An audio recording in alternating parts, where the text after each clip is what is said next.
एक लड़की खेल में मस्त थी, वहीं उसका भाई एक कठिन गणित के सवाल में उलझा हुआ था। अचानक लड़की ने झट से उस सवाल का जवाब दे दिया। 256।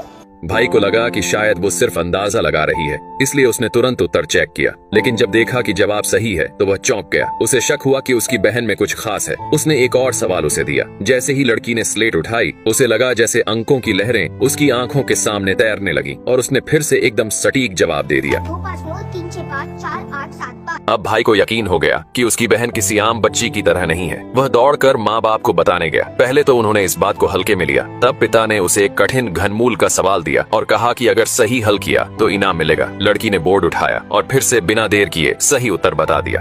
512, जो 8 गुना 8 भी हो सकता है। अब पिता को भी भरोसा हो गया कि बेटी में खास प्रतिभा है। पिता ने फिर उसे स्कूल भेजा ताकि बाकी लोग भी उसकी गणित की ताकत देख सकें। वहाँ शिक्षक ने उसे 10 अंकों वाली संख्या का घनमूल निकालने को कहा। लड़की ने पहले नंबर को ठीक से देखा, फिर बीच के चिन्ह हटाए और आराम से उत्तर निकाल दिया। सभी लोग तालियों से उसका स्वागत करने लगे। लड़की अब किसी चलती फिरती कंप्यूटर जैसी लग रही थी, लेकिन उसके पिता ने उसे पढ़ाई करने नहीं दी। उन्होंने उसकी प्रतिभा को पैसे कमाने का जरिया बना लिया। लड़की अंदर से टूटने लगी। उसी रात जब वह घर पहुंची तो देखा कि उसकी बहन बीमारी से चल बसी थी। गुस्से से उसने माँ से पूछा कि उसे अस्पताल क्यों नहीं ले गई। माँ चुप रही क्योंकि पिता ने इलाज में पैसे खर्च करने से मना कर दिया था। इस हादसे ने लड़की के दिल में दर्द और गुस्सा भर दिया। उसने ठान लिया कि वह खुद के लिए कुछ करेगी। बड़ी होकर वह अकेली इंग्लैंड के लंदन शहर चली गई। वहाँ उसने गणित के प्रोफेसरों के सामने चुनौती दी और मुश्किल से मुश्किल सवाल 1 मिनट से पहले हल किए। उसकी तेजी देख सभी हैरान रह गए। उसका नाम अखबारों में छपने लगा। वह दुनिया भर में मशहूर हो गई। पर इस कामयाबी की दौड़ में वह खुद को खोने लगी। उसने यहाँ तक कि अपने पति को भी छोड़ दिया। एक दिन वह एक टीवी शो में गई जहां उसे फिर से घनमूल का सवाल दिया गया, लेकिन इस बार कुछ अलग हुआ। उसे अंकों की जगह अपने बीते हुए पल और परिवार की तस्वीरें दिखने लगीं। वह सवाल हल नहीं कर पाई और मंच पर ही टूट गई। अगले दिन वह वापस अपने गांव लौटी। माँ की पुरानी चीजों को टटोलते हुए उसे पुरानी यादें और खुद की खबरों की कटिंग मिली। उसे बेहद पछतावा हुआ कि वह अपनी माँ से आखिरी बार नहीं मिल पाई। वह फूट फूट कर रोने लगी। बाद में वह अपने परिवार में लौट आई। ये कहानी सच्ची घटना पर आधारित है।